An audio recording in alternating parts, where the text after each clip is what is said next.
سڵاوتان لەبێت بینەرانی ئازیز لە خزمەتانداین بۆ پێشکەشکردنی ئەڵقەیەکی دیکە لە بەرنامەی تایبەت بە شانۆگەری هەڵبژاردن لە ئێران. بۆ ئەم جارەمان هاتووینەتە خزمەت بەڕێز کاک مستەفا مەولودی، جێگری سکرتێری حیزبی دموکراتی کوردستان بۆ تاوتوێکردنی ئەم بابەتە. کاک مستەفا، سەرەتا بەخێراتنت پێ دەڵێم، زۆر سپاس بەوەی کە داوەتیمەتان قبول کرد بە ئەو چاوپێکەوتنە. زۆر بەخێر بێن، ڕێز و سڵاو هەیە و هاوڕێیان و بۆ بینەرانی تەلەڤیزیۆنی کۆمەڵە. زۆر سپاس. بەڕێز کاک مستەفا، بە سەرەتای پرسیارەکە لێرە دەست پێ بکەین. بەناو هەڵبژاردننی سەر و کۆماری لە ئێران لە چوو بارودۆخێکدا بەڕێوە دەشێت. جیاوازی ئەم دەورەیە لەگەڵ هەڵبژاردننی دەورەکانی پێشوو لە چیدایە؟ ڕاستیەکەی بە مانایەک یا بە تەفسیرێک هەڵبژاردن لە ئێران بە تەعریفی واقعی هەڵبژاردن نێ، سناریۆیەکە بە جۆرێک لە جۆرەکان بۆ مەشروعیەت وەرگرتنی نظام لە خەڵک. بۆیە جیاوازێکی ئەم جارەی هەڵبژاردننی ئێران یا هەڵبژاردن لە ئێران دەگەڵ هەڵبژاردنەکانی کە بەو معنایە نیە، بەڵام هەلومەرجی ئێران سروشتیە جیاوازی هەیە. ئێران لە شەرایەتێکی تایبەتی تردایە، وەزئی کۆمەڵایەتی خەڵکی ئێران مشکلاتی گەورە و عەزیمی هەیە. وەزئی سیاسی لە ئێران بە جوورێکە کە خەڵک ناتوانێت ئیرادەی سیاسی خۆی بنوێنێ. وەزئی مەعیشەتی و ئابووری و اقتصادی ئێران بەگشتی داڕماوە، ئەوەش تەئسیری گەورەی لەسەر ژیانی خەڵکی ئێران کردووە. بۆیە بەو مانایە ئەم جیاوازە هەیە کە ئەرێ ئەم بەناو هەڵبژاردنە دەتوانێت گۆڕان و تەئسیرێک لە ژیانی سیاسی، لە ژیانی کۆمەڵایەتی، لە ژیانی ئیجتیماعی خەڵکی ئێراندا پێکبێنێ. لە ڕوانگەیمەوە نا، لەبەر ئەوە حتا ئەگەر جوت لە قسەی کاندیداکانیش دەبی فکرێک لە گۆڕان بۆ خەڵکە ناکەنەوە. هێندێک شتی ڕوتیناتی کە لە هەموو هەڵبژاردنەکاندا ئەوانەی خۆیان کاندید کردووە دێن قسەی لێ دەکەن، هەر ئەوە تێکرار دەکەنەوە. لەبەرەوە ئەم هەڵبژاردنە یا ئەم بەناو هەڵبژاردنە خۆلاسەی کەلام ئەگەر لە شرایەتێکی حاد و تایبەت لە ئێراندا هەیە، بەڵام بەمانایەک گۆڕانێک لە ژیانی سیاسی، ئیجتیماعی، اقتصادی خەڵکی ئێراندا دروست ناکە. کاک مستەفا، ئێوە لەگەڵ هاوپەیمانتان لە ناوەندی هاوکاریدا ئەم هەڵبژاردنتان بایکۆت کردووە، بۆچی؟ لە پێشدا ئێمە ئوسوڵەن وەکو ئۆپۆزیسیۆنی کورد لە ڕۆژهەڵات گرفتمان دەگەڵ خودی نیزامی کۆماری ئیسلامی لە ئێران. هەر لەم ڕۆژەیەوە کە حکوومەتی کۆماری ئیسلامی لە ئێران هاتوۆتە سەرکار، سیاسەتەکانی لە ئێران بەگشتی و مەخسووسەن لە کوردستان سیاسەتی سەرکوت بووە، سیاسەتی خەفەقان بووە، سیاسەتی مەحدودکردنەوەی خەڵک بووە. لە نەتیجەدا ئەم حکوومەتە لە هیچ یەک لە بوارەکاندا نابینی بڵێ شتێکی باشی بە دیاری بۆ خەڵکی کوردستان هێنان. بۆیە خەڵکی کوردستان لە ڕۆژی یەکەمەوە دەگەڵ نظامی جەمهوری ئیسلامی کێشەی هەبووە، گرفتی هەبووە، هەر بۆیەش لە یەکەمین ڕێفراندۆمی ئۆکەی بۆ نظامی جەمهوری ئیسلامی خەڵکی کورد لەو ڕێفراندۆمەیدا بەشداری نەکردووە. ئەمە بۆ خۆیدا تا ئێستاش بەسوڵەت بزوتنەوەی سیاسی خەڵکی کوردستان، حیزبەکانی مؤثر لە بزوتنەوەی سیاسی خەڵکی کوردستاندا ئەوەی بەوازەح دەبینێ. هەر بەم دەلیلی مادام ئەم حکوومەتە حکوومەتی خەڵکی نیە، ئەم حکوومەتە حکوومەتی دیموکراتیک نیە، ئەم حکوومەتە بۆ خەڵکی ئێران و لە نێو خەڵکی ئێراندا بە تایبەتی بۆ خەڵکی کوردستان شتێکی باشی پێنێ و لە ڕوانگەی ئێمەوە انتخابات و هەڵبژاردن لەو وڵاتە مانایەکی نییە و نەقش و دەورێکی خەڵکی تێدا نابیندرێ. بۆیە بایکۆتی ئەو هەڵبژاردنەمان کردو. کاک مستەفا، لە ڕابردوودا ئێوە چەند جارێک بووە جیاوازیتان لە نێوان هەڵبژاردننی سەر و کۆماری و هەڵبژاردننی شۆڕاکان دادانەوە. ئێستا و لەم دەورەیە هەڵوێستی ئێوە لەم بارەیەوە چییە وەکو حیزبی دموکراتی کوردستان؟ یەکەم پێم خۆشە شتێکە بڵێم. ئوسوڵان حزبی دموکراتی کوردستان لە مێژووی ئەم 42 ساڵەی کە کۆماری ئیسلامی حاکمیەتی لە وڵاتدا و لە ئێراندا هەیە جاری وایە بە جۆری جیاواز سەیری هەڵبژاردنی کردووە نەک لە بەرەوەی هەڵبژاردن دەتوانێت تەئسیرێکی ئەساسی لە ژیانی خەڵکدا بکات نەک لە بەرەوەی هەڵبژاردن دموکراتیکە و خەڵک ئیرادەی خۆی دەنوێنێ و نمایندەی واقعی خۆی دەنێرێ بۆ ئەو وەزیفە و ئەرکانەی کە بە هەڵبژاردن پێی دەست پێدرێت نا بەڵام لامانوە بۆ جاری وا بووە فەزایەک لە وڵاتدا دروست بووە دەرفەتێک لە وڵاتدا دروست بووە پێمان وا بۆ خەڵک لەو دەرفەتەی دەتوانێت ئیستفادە بکات بە دوو مەبەست یەک بە چالشێشانی حکوومەت و کاندیدی مەطلوبی حاڵی نظام دوو نواندنی خودی ئیرادەی خەڵکی کوردستان کە ئەگەر مەجالێک لەسەر سندوق هەبوو بێ نایەک بە جەمهوری ئیسلامی بڵێ لەو بارەیەوە ئێمە چەند جارێک وامان کردووە بایکۆتی هەڵبژاردنمان نەکردو خەڵک زۆر و کەم بەشداری کردووە بەڵام لە موردی هەڵبژاردننی ریاسەتی جەمهوری لە ئێراندا و هەڵبژاردننی شوڕاکانی شارودێ زۆر تەبیعە جیاوازی هەیە لەبەرەوەی ئوسوڵان وەزیفەکە جیاوازە وەزیفەی ریاسەتی جەمهوری لە وڵاتێک و وەزیفەی شوڕای شار و گوند لە مەنتەقەیەک جیاوازی هەیە ئەو جیاوازیش معلومە شوڕا دەگەڵ مشکلاتی ڕۆژانەی خەڵک دەگەڵ مشکلاتی محەلی خەڵک دەگەڵ ئەو کێشانەی کە ڕۆژانە لە محەل ڕوودەدا دەرگیرە چەند جارێک کە ئینتخابی شوڕای شار و دێکراوە تەجروبە بە ئێمەی کتووە ئەو کەسانەی کە وەکو شوڕاش هەڵدەبژێرن ناتوانن نمایندەی واقعی خەڵکی وڵات بن ئەگەر خەڵکی باشیان تێدا بێ خەڵکی نیشتمان پەروەریشیان تێدا بێ خەڵکی شوجاع و ئازاشیان تێدا بێ بیشی هەوێ کار و خزمەتێک بە شار و گوند و ناوچە و منتەقەی بکە بەڵام بە فعلی لەبەر ئەوەی قەدەغە و قۆڕی قانونی زۆرە دەست بەستراوی زۆرە یان مەجای لە ڕاستیدا بردنە پێشی کاری باشکە بوو مەجای دەستوەردان و دەخالەت زۆرە و لە نەهایەتدا مەرکەز و ناوەندێکە بۆ سوء ئیستفادا بۆ چەپاوە بۆ خلاصە تەخشان پەخشانی ئەم ئەموالی خەڵک دەرکەوتووە شوڕاش لە وڵاتەیدا لە ئێراندا لەو چەند ساڵیدا نەیتوانیوێتی بە وەزیفەی شوڕایەتی خۆی ئەمەل بکە بەڵکو شوڕا بۆت بە ناوەند و مەرکەزێک کە لەوێژا خەڵکی فشاری پێ بە خەڵک بێنی ئەمواری خەڵکی پێ بە هەدە بدرێ و لە نەهایەتدا هەر ئێستاکانێ دەبینی هەر بەپێی ئەو هەموو قانونە غەڵەت و سەیر و سەمەرانەی ئێران لە ئەغڵبی شارەکان گەندەڵی لە شوڕاکاندا دەرکەوت وی ئەمە پێمان وایە ڕاستی لەگەڵەوەی جیاوازی لە نێوان ئینتخابی ڕئیس جەمهور لەگەڵ ئینتخابی شوڕا و شارەیە بەڵام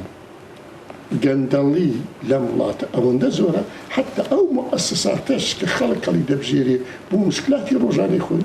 وا گەندەڵ و وا پیس و وا ناشیرن بووە کە ئوسوڵەن خەڵکی شەریف و خەڵکی مەسئول ناتوانێت لەوێدا خۆ بینێتەوە ئیرادە بێ لە نەتیجەدا ئەویشمان بایکۆت و تەحریم کردو کاک مستەفا خۆشتان ئاگادارن جۆرێک شپرزەیی لە ناوەندی دەسەڵاتی ئێراندا دەبیندرێت بۆ نمونە باباس مەسەڵەن لە ڕەدە سەلاحیەتەکان بکەین بۆ ئەوەی کە شوڕای نگابان جوابی حتا مولاحزەکەی خامنەیشی نەداوە بۆ بێخەمبوونیان لە بەشداریکردنی خەڵک لەم هەڵبژارنە بە نەزەری ئێوە هۆکاری ئەم شپرزەیە چییە؟ ئایا تەرفەند و مانۆڕیان واقعیە؟ لە پێشدا ئەمە گەر بچین سەیری سەنەدی دەستوری یا قانونی ئەساسی ئێران بکەین بۆ خۆی لە دەستوری ئێراندا معلومە دەستەڵاتێکی بێسنوور دراوە بەڕێبەر پس کەوایە ئەوەی قسەی ئاخر دەکات لە وڵاتە ڕێبەرە لە نەزەرنەوە ئێستاکانیش ئەمە لە جێگای خۆیدایە دووەمان پیچیدەجی های و نوقتەی شۆری دەستوری ئەوەندەی تێدایە کە مەجای هەموو ئەو مانۆڕ و سناریویانە لەو نیزامەدا دەتوانێت شکل بگرێت من پێم وانییە خلاصە هەرەجمەرەج لە وڵاتدا هەیە یە بەرنامەی لە وڵاتدا هەیە خلاصە تەیف و گروهی جۆرا و جۆر لە وڵاتدا هەیە بەڵام لانی کەم پێم وانییە رابطەی نێوان ڕێبەر و بەیتی ڕێبەری و شوڕای نگەهبان ئەو ئاڵۆزەی وا تێدا بێ ڕێبەر ئاگای لە شوڕای نگەهبان نەبێ یا شوڕای نگەهبان ئەوەندە خلاصە لە سنووری سەلاحیەتی خۆی بچێتە دەرێ کە بە قسەی ڕێبەر نەکە ڕێبەر ڕاستیەکەی هادوو جار قسەی کردو جاریەکەم ئۆکەی کاری شوڕای نگەهبانی کردووە کە سەلاحیەتەکان تایید کردووە دوایدا کە فەزای جامعەی دیوە و ئینتقادی زۆر بەنسبەت ڕەدی سەلاحیەت یا تەئیدی سەلاحیەتی هێندێک کراوە هاتۆ ڕێبەر جارێکی دیکە قسەیەکی کردو کتوێتی بەنسبەت هێندێکان غەدر کراوە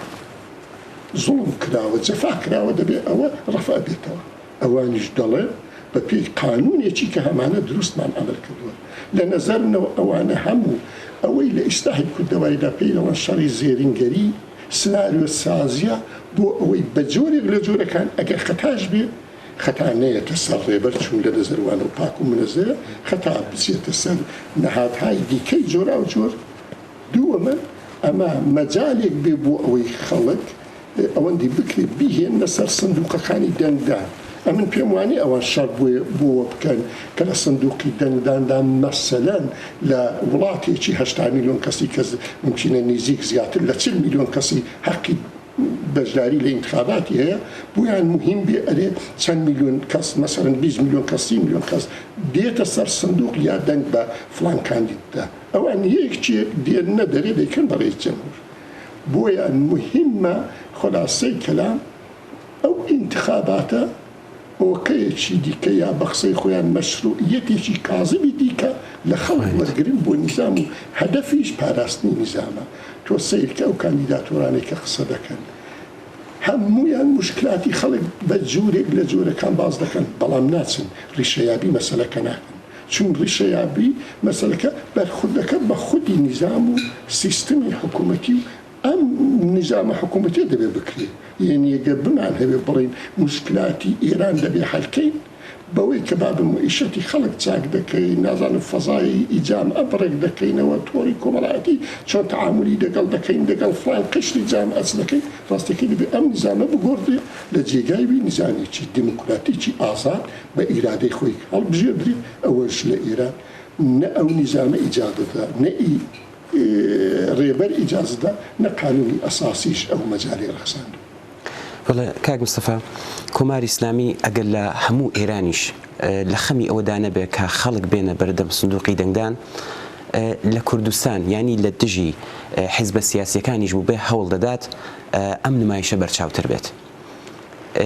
ڕێونێنیتان بۆ خەڵکی کوردستان لەمبارەیەوە چیەوە؟ هەم پێم وایە خەڵکی کوردستان بەخۆشیەوە لە وشیارێکی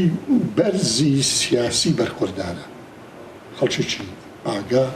خەڵکێکی بەشعور خەڵکێکە هەم ویست و داخوازی خۆی دەناسێ هەم نظامە حکوومەتی جمهوری ئیسلامی دەناسێ هەم لەو نێوەیدا دەگەڵ ئەو هەموو فشار و زەختەی کەوتۆتە سەرێ بەڵام توانیوێتی ئیرادەی ملی خۆی ئیرادەی نیشتمانی خۆی ئیرادەی کۆمەڵایەتی و ئیجتیماعی و فەرهەنگی خۆی بنوێنێ من لە قسەکانی پێشەدا عەرزم کردم جاری وا بۆ خەڵک بەشداری کردووە لە ئینتخابات بۆی بەشداری نەکردووە فڵان کاندید کە مەطلوبی حاڵی بەیتی ڕێبەری یا ڕێبەرە یا نظامە بینێرێ بەشداری کردووە تاوەکوێ کاندیدێکی کە لە ڕوانگەی ڕێبەرەوە مەطلوب نیە دەنجی بەوی داوە یعنی ئەو مەجالێ حتا ئەو مەجالی ڕەخساندووە بۆیە من پێم وایە ئەم دەورە کە دەنجی تەحریم و بایکۆت لە نێو جامعەی ئێرانی بەگشتی لە نێو جامعەی ئێرانی بەگشتی زۆرە بە تەریقی و لای پێم وایە لە کوردستان زیاترە بۆچی کوردستان ماهیەتی ڕژیمە باشتر دەناسێت دەست و پەنجەی لەگەڵ نەرم کردووە هەموو ڕێگاکانی تاقی کردوێتەوە بۆیە ئومێد دەکەم خەڵکی وڵاتی ئێمە خەڵکی ڕۆژهەڵاتی کوردستان لە ڕۆژی ئینتخاباتدا لە ماڵەکانی خۆیان بمێننەوە نەسنە سەر سندوقان بەم جۆرەی نایەکی گەورە بە نظامی جمهوری ئیسلامی بڵێن ئەم پێم وایە ئەمە ئیرادەیەکە لە توانای خەڵکی کوردستاندایە و ئەگەر گروهی و جەمعی و هەمەدانی بێ کە من ئەو ئومێدە دەخوازم زۆر تەبیعیە جەمهوری ئیسلامی ناتوانێت لەم قاویل ئیرادەیەکی یەکگرتووی خەڵکێکی تێکۆشەری وەکو خەڵکی کوردستان عەکسولعەمەلێکی سەیر و سەمەرە لە خۆی نیشان بدە. زۆر باشە کاک مستەفا، وەکو پەیامی ئاخر وتەیەک ئەگە شتێک نوکتەیەک کە ئیشارەتان پێ نەکردبێت فەرموو. من پێم وایە نظامی کۆماری ئیسلامی لە هەر بارێکەوە لە بەحراندایە ئەگەر فەزای ئیجتماعی ئێران بینە بەرچاوی خۆمان هیچ قەشر و گروه و توێژێکی ئەم جامعەیە نییە لە دەست ئەم نظامە ئاسیبی نەدیبێ. کرێکار، کەشاوەرز، فەرهەنگی، بازاری، ڕووناکبیر، خلاصە ئەمە جامعەی ئێرانی بەگشتی کە سەیری پێکهاتەی جۆرا و جۆر دەکەین هەموو پێکهاتەکانی ئێرانی ئازەری، کورد، عەرەب، تورک، بلوچ، تورکەمەن و پێکهاتەی مختلفی دیکەی مەزهەبی دینی ئەوانە. ئەمە لە چارچێوەی ئێراندا ئێرانێکی گەورە، ئێرانێکی دەوڵەمەند، بەڵام میلەتێکی ئێستاکانی بوحرانزەدا لە هەر بارێکەوە و هەموو ئەم پەدیدە ناخۆشانەی وەکو کۆڵبەر و سوقتبەر و گۆڕخاب و کارتۆنخاب و چیچی لە وڵاتەدا یعنی بۆت بە پەدیدە بۆت بە پەدیدە لە مەنتەقەدا ئەو هەموو ئیمکاناتی ئەم وڵاتی لە باتیەوەی لە ژیان و گوزەران و مەئیشەتی ئەم خەڵکە خەرج بکرێ بەداخەوە خەرجی سیاسەتە غەڵەتەکانی جەمهوری ئیسلامی کاری ئێستا خەریکە بێت بە بەڵا بۆ سەر خەڵکی وڵاتی ئێران خەرج دەکرێت. لە دنیای دەرەوەش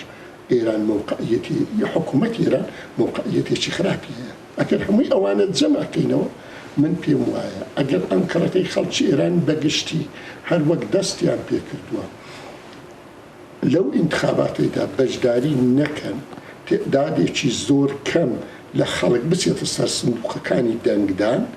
پەیامێکی مهمە بۆ حکوومەتی کۆماری ئیسلامی و خەباتێکی مهمی مەدەنی خەڵکی ئێرانە کە لام وایە لە درێژخایەندا دەتوانێت نەتیجەی هەبێت بۆ پاشەکشە و ڕەتکردنی ئەو نظامە و بۆ هێنانە دی ئیرادەی خەڵکی ئێران بەگشتی و خەڵکی کوردستانیش زۆر تەبیعیە لەو حاڵەتەدا زیان ناکرێتەوە لە خەڵکی ئێران ومێت دەکەم و ئەو ئیرادە و توانایش لە خەڵکی ئێراندا دەبینم. جام چینە هەندێک کەس و لایەن پێی وابێ ئەوە دەکرێت بە پەلەو زوش بێ، بەڵام لە نەزەری من ئەم نوتفەی ئەم حرەکەتە لە وڵاتیدا دروست بووە، ئەم ئیرادە لەو خەڵکەیدا پەیدا بووە و لە نەهایەتدا ئەم ڕژیمە ناتەبایە دەگەڵ فەرهەنگ و کەلتوری خەڵکی ئێرانی بۆیە دەبێ بڕوە ڕۆیشتنیش احتیاجی بە پاڵپیوەنان و بە هیمەت و بە یەکێتی و یەکریزی ئێرانیانە ومێت دەکەم ئێرانی بەو ئاستە لە شعوری سیاسی خۆیان گیان بتوانن ئەو نظامە لە کۆڵ ئەم وڵات و خەڵکە بکەنەوە لە جێگای ئەو نظامێکی مەطلوبی حاڵی خەڵکی ئێران ڕعایەتی حقوقی هەموو پێکهاتەکان بێتەتی. بەڵێ کاک مستەفا، زۆر سپاس بۆی کە دووبارە ئەم داوەتێمەتان قبول کرد بۆ چاوپێکەوتنە. زۆر سپاس بۆ زەحمەت و ماندووبوونی بەڕێست و هاوکارەکانت، هیوادارم سەرکەوتوو بن. زۆر سپاس. بەڵێ بینەرانی عەزیز، زۆر سپاس بۆی کە تا ئێستاش لەگەڵمان بوون. تا بەرنامەیەکی تر، کاتێکی خۆش بۆ هەموو لایەکتان.